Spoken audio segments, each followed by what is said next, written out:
या देवी सर्वभूतेषु कात्यायनी रूपेण संस्थिता नमस्तस्यै नमस्तस्यै नमस्तस्यै नमो नमः। जय माता दी। माँ भगवती सदा आप सभी की रक्षा करें, आप सभी की मनोकामनाएं पूर्ण करें।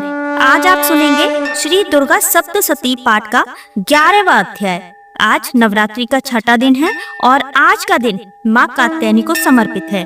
माँ कात्यायनी माँ दुर्गा का ही छठा रूप है। यह माँ दुर्गा का उग्र रूप है जिसने राक्षस महिषासुर का वध किया था। इस दिन के पाठ से व्यक्ति को अपनी कठिनाइयों पर विजय मिलती है और मानसिक शांति और शक्ति भी मिलती है।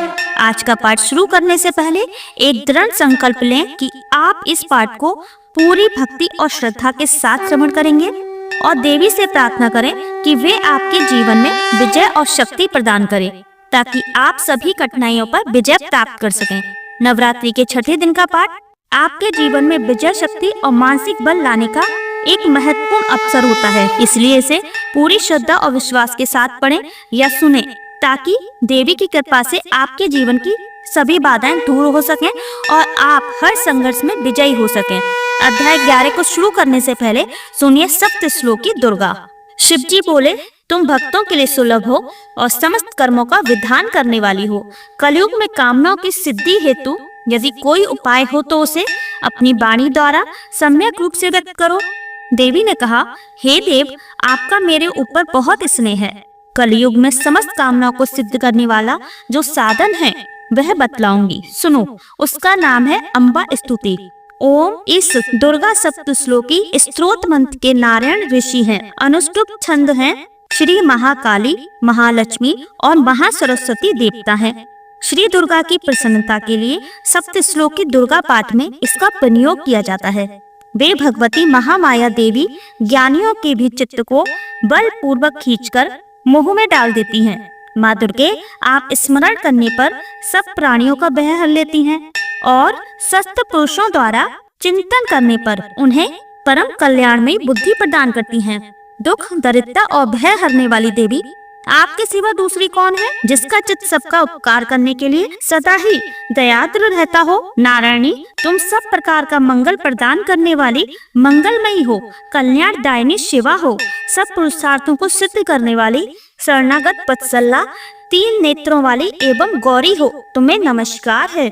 शरण में आए हुए दीनों एवं पंडितों की रक्षा में संलग्न रहने वाली तथा सबके पीड़ा दूर करने वाली नारायण देवी, तुम्हें नमस्कार है। सर्वस्वरूपा, सर्वेश्वरी तथा सब प्रकार की शक्तियों से संपन्न दिव्य रूपा दुर्गे देवी, सब भय से हमारी रक्षा करो। तुम्हें नमस्कार है।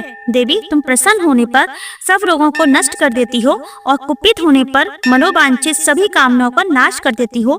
जो लोग तुम्हारी शरण में जा चुके हैं उन पर विपत्ति तो आती ही नहीं, तुम्हारी शरण में गए हुए मनुष्य को शरण देने वाले हो जाते हैं। सर्वेश्वरी, तुम इसी प्रकार तीनों लोगों की समस्त बाधाओं को शांत करो और हमारे शत्रुओं का नाश करती रहो। जय माता दी। श्री सप्तश्लोकी दुर्गा संपूर्ण हुआ। आइए आप सुनते हैं आज का 11वां अध्याय। इसमें देवताओं का देवी की स्तुति करना और देवी का देवताओं को वरदान देना वर्णन है, लेकिन उससे पहले माँ का ध्यान करते हैं।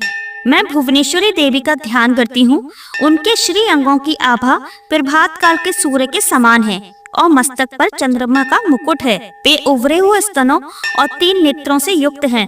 उनके मुख पर मुस्कान की छटा छाई रहती है और हाथों में वरद, अंकुश, पास एवं अभय मुद्रा शोभा पाते हैं। महर्षि मेधा कहते हैं, देवी द्वारा वहां महादैत्यपति शुंभ के मारे जाने पर इंद्र आदि देवता अग्नि को आगे करके उन कात्यायनी देवी की स्तुति करने लगे। उस समय अभिष्ट की प्राप्ति होने से उनके मुख कमल दमक उठे थे और उनके प्रकाश से दिशाएं भी जगमगा उठी थी। देवता बोले, शरणागत की पीड़ा दूर करने वाली देवी, हम पर प्रसन्न हो। संपूर्ण जगत की माता, प्रसन्न हो। विश्वेश्वरी, विश्व की रक्षा करो। देवी, तुम ही चराचर जगत की अधीश्वरी हो।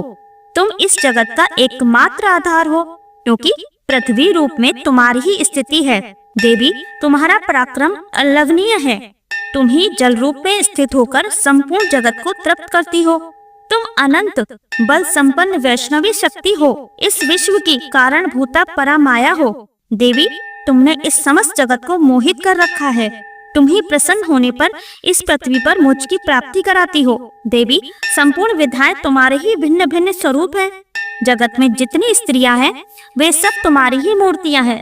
जगदम्बे, एकमात्र तुमने ही इस विश्व को व्याप्त कर रखा है। तुम्हारी स्तुति क्या हो सकती है?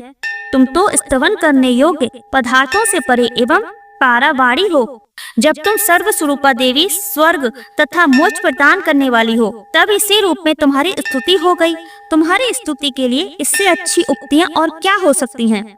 बुद्धि रूप से सब लोगों के हृदय में विराजमान रहने वाली तथा स्वर्ग एवं मोक्ष प्रदान करने वाली नारायण देवी, तुम्हें नमस्कार है। कला, काष्ठा आदि के रूप से क्रमशः परिणाम अर्थात अवस्था परिवर्तन की ओर ले जाने वाली तथा विश्व का उपसंहार करने में समर्थ नारायणी, तुम्हें नमस्कार है। नारायणी, तुम सब प्रकार का मंगल प्रदान करने वाली मंगलमयी हो, कल्याणदायिनी शिवा हो, सब पुरुषार्थों को सिद्ध करने वाली शरणागत वत्सला, 3 नेत्रों वाली एवं गौरी हो, तुम्हें नमस्कार है। तुम सृष्टि, पालन और संहार की शक्ति भूता सनातनी देवी, गुणों का आधार तथा सर्व गुणमयी हो। नारायणी, तुम्हें नमस्कार है। शरण में आए हुए दीनों एवं पीड़ितों की रक्षा में संलग्न रहने वाली तथा सबकी पीड़ा दूर करने वाली नारायणी देवी, तुम्हें नमस्कार है। नारायणी, तुम ब्रह्माणी का रूप धारण करके हंसों से जूते हुए विमान पर बैठती तथा कुछ मिश्रित जड़ छिड़कती रहती हो, तुम्हें नमस्कार है। माहेश्वरी रूप से त्रिशूल, चंद्रमा एवं सर्प को धारण करने वाली तथा महान वृषभ की पीठ पर बैठने वाली नारायण देवी, तुम्हें नमस्कार है। मोरों और मुर्गों से घिरी रहने वाली तथा महाशक्ति धारण करने वाली कुमारी रूप पधारणी निष्पापे नारायणी, तुम्हें नमस्कार है। शंख, चक्र, गदा और सागण धनुष रूप उत्तम आयुधों को धारण करने वाली वैष्णवी शक्ति रूपा नारायणी, तुम प्रसन्न हो, तुम्हें नमस्कार है। हाथ में भयानक महाचक्र लिए दानों पर धरती को उठाए 12 रूपी धारिणी कल्याण में नारायणी, तुम्हें नमस्कार है। भयंकर नरसिंह रूप से दैत्यों के वध के लिए उद्योग करने वाली तथा त्रिभुवन की रक्षा में संलग्न रहने वाली नारायणी, तुम्हें नमस्कार है। मस्तक पर किरीट और हाथ में महावज्र धारण करने वाली, सहस्त्र नेत्रों के कारण उद्दीप्त दिखाई देने वाली और वृत्रासुर के बाणों का अपहरण करने वाली इंद्र शक्ति रूपा नारायणी देवी, तुम्हें नमस्कार है। शिवदूती रूप से दैत्यों की महती सेना का संहार करने वाली, भयंकर रूप धारण तथा विकट गर्जना करने वाली नारायणी, तुम्हें नमस्कार है। दानों के कारण विकराल मुख वाली, मुंडमाला से विभूषित मुंडमर्दनी चामुंडा रूपी नारायणी, तुम्हें नमस्कार है। लक्ष्मी, लज्जा, महाविद्या, श्रद्धा, पुष्टि, स्वधा, ध्रुवा, महारात्रि तथा महाअविधा रूपा नारायणी, तुम्हें नमस्कार है। मेधा, सरस्वती, बरा, भूति, बाभ्रवी, तामसी, नियता तथा ईशा अर्थात सबकी अधीश्वरी रूपणी नारायणी, तुम्हें नमस्कार है। सर्वस्वरूपा, सर्वेश्वरी तथा सब प्रकार की शक्तियों से संपन्न दिव्य रूपा दुर्गे देवी, सब भयों से हमारी रक्षा करो, तुम्हें नमस्कार है। कात्यायनी, यह 3 लोचनों से विभूषित तुम्हारा सौम्य मुख सब प्रकार के भयों से हमारी रक्षा करे, तुम्हें नमस्कार है। भद्रकाली, जालों के कारण विकराल प्रतीत होने वाला, अत्यंत भयंकर और समस्त असुरों का संहार करने वाला तुम्हारा त्रिशूल भय से हमें बचाए, तुम्हें नमस्कार है। देवी, जो अपनी ध्वनि से संपूर्ण जगत को व्याप्त करके दैत्यों के तेज नष्ट किए देता है, वह तुम्हारा घंटा हम लोगों की पापों से उसी प्रकार रक्षा करे जैसे माता अपने पुत्रों की बुरे कर्मों से रक्षा करती है। चंडिके, तुम्हारे हाथों में सुशोभित खड्ग जो असुरों के रक्त और चर्बी से चर्चित है, हमारा मंगल करे, हम तुम्हें नमस्कार करते हैं। देवी, तुम प्रसन्न होने पर सब रोगों को नष्ट कर देती हो और कुपित होने पर मनोवांछित सभी कामनाओं का नाश कर देती हो। जो लोग तुम्हारी शरण में जा चुके हैं उन पर विपत्ति तो आती ही नहीं। तुम्हारी शरण में गए हुए मनुष्य दूसरों को शरण देने वाले हो जाते हैं। देवी अंबिके, तुमने अपने स्वरूपों को अनेक भागों में विभक्त करके नाना प्रकार के रूपों से जो इस समय इन धर्मद्रोही महादैत्यों का संहार किया है, वह सब दूसरी कौन कर सकती थी। विद्याओं में, ज्ञान को प्रकाशित करने वाले शास्त्रों में तथा आदि वाक्यों में तुम्हारे सिवा किसका वर्णन है तथा तुमको छोड़कर दूसरी कौन ऐसी शक्ति है जो इस विश्व को अज्ञान में और घोर अंधकार से परिपूर्ण ममता रूपी गणय में निरंतर भटका रही हो। जहाँ राक्षस, जहाँ भयंकर विष वाले सर्प, जहाँ शत्रु, जहाँ लुटेरों की सेना और जहाँ दवानल हो, वहाँ तथा समुद्र के बीच में भी साथ रहकर तुम विश्व की रक्षा करती हो। विश्वेश्वरी, तुम विश्व का पालन करती हो, विश्व रूपा हो, इसलिए संपूर्ण विश्व को धारण करती हो।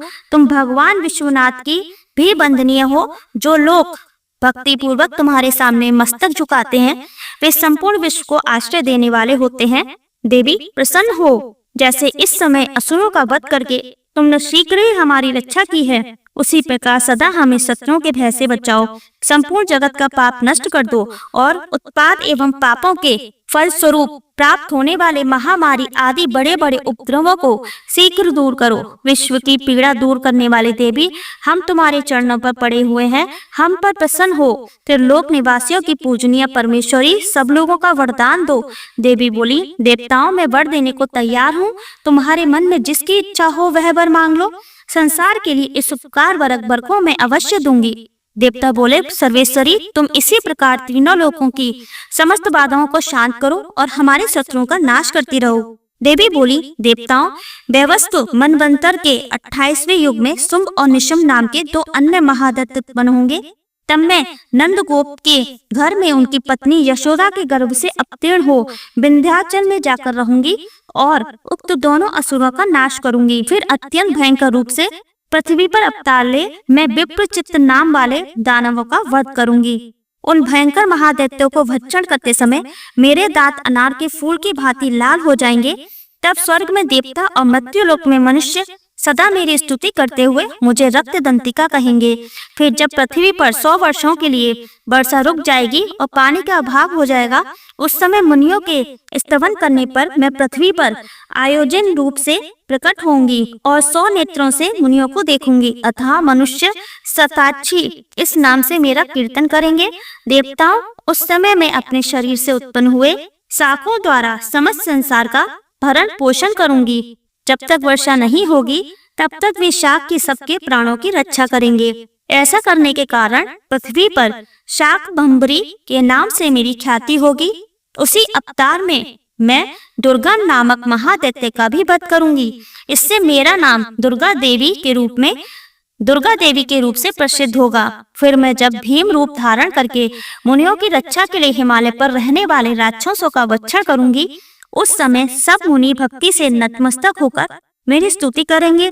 तब मेरा नाम भीमा देवी के रूप में विख्यात होगा। जब अरुण नामक दैत्य तीनों लोकों में भारी उपद्रव मचाएगा, तब मैं तीनों लोकों का हित करने के लिए 6 पैरों वाले असंख्य ब्राह्मणों का रूप धारण करके उस महादैत्य का वध करूंगी। उस समय सब लोग ब्राह्मणी के नाम से चारों ओर मेरी स्तुति करेंगे। इस प्रकार जब जब संसार में दानवी बाधा उत्पन्न होंगी, तब तब अवतार लेकर मैं शत्रुओं का संहार करूंगी। इस प्रकार श्री मार्कंडेय पुराण में सावर्णिक मनवंतरी की कथा के अंतर्गत देवी महात्म्य में देवी स्तुति नामक 11वां अध्याय पूर्ण हुआ। अब हम सब मिलकर माता रानी से सच्चे मन से क्षमा याचना करें, ताकि इस पाठ को पढ़ने या सुनने में हमसे कोई भी त्रुटि हो गई हो तो उसका दोष हमें ना लगे और माता रानी हमें क्षमा कर सके। हे परमेश्वरी, मेरे द्वारा रात दिन सहस्त्रों अपराध होते रहते हैं। यह मेरा दास है, यूं समझकर मेरे उन अपराधों को तुम कृपा पूर्वक क्षमा करो। परमेश्वरी, मैं आवाहन नहीं जानती, विसर्जन करना नहीं जानती तथा पूजा करने का ढंग भी नहीं जानती, क्षमा करो। देवी सुरेश्वरी, मैंने जो मंत्रहीन, क्रियाहीन और भक्तिहीन पूजन किया है वह सब आपकी कृपा से पूर्ण हो। सैकड़ों अपराध करके भी जो तुम्हारी शरण में जा जगदम्बा कहकर पुकारता है उसे वह गति प्राप्त होती है जो ब्रह्मादि देवताओं के लिए भी सुलभ नहीं है। जगदम्बिके, मैं अपराधी हूँ किंतु तुम्हारी शरण में आई हूँ। इस समय दया का पात्र हूँ, तुम जैसा चाहो करो। देवी परमेश्वरी, अज्ञान से, भूल से अथवा बुद्धि भ्रांत होने के कारण मैंने जो न्यूनता या अधिकता कर दी हो वह सब क्षमा करो और प्रसन्न हो। सच्चिदानंद स्वरूपा परमेश्वरी, जगदम्बा कामेश्वरी, तुम प्रेम पूर्वक मेरी यह पूजा स्वीकार करो और मुझ पर प्रसन्न रहो। देवी सुरेश्वरी, तुम गोपनीय से भी गोपनीय वस्तु की रक्षा करने वाली हो। मेरे निवेदन किए हुए इस जप को ग्रहण करो, तुम्हारी कृपा से मुझे सिद्धि प्राप्त हो। जय माता दी। ओम नमः शिवाय। प्रिय श्रोताओं, ये था आज का 11वां अध्याय। कल हम श्रवण करते हैं नवरात्रि के 7वें दिन सुने जाने वाले अध्याय को, और आशा करते हैं कि आप हमारे चैनल पर माता के हर स्वरूप की कथाएं हर दिन सुन रहे होंगे। उम्मीद कर रहे हैं कि आपको ये पसंद आ रहे होंगे। पसंद आ रहे हैं तो लाइक अवश्य कर दीजिए और कमेंट सेक्शन में जय माता दी लिखना बिल्कुल भी ना भूला करें, और वीडियो को ज्यादा से ज्यादा शेयर करके पुण्य के भागीदार बने। मिलते हैं अपने अगले वीडियो में, तब तक के लिए धन्यवाद। जय माता दी। ओम नमः शिवाय।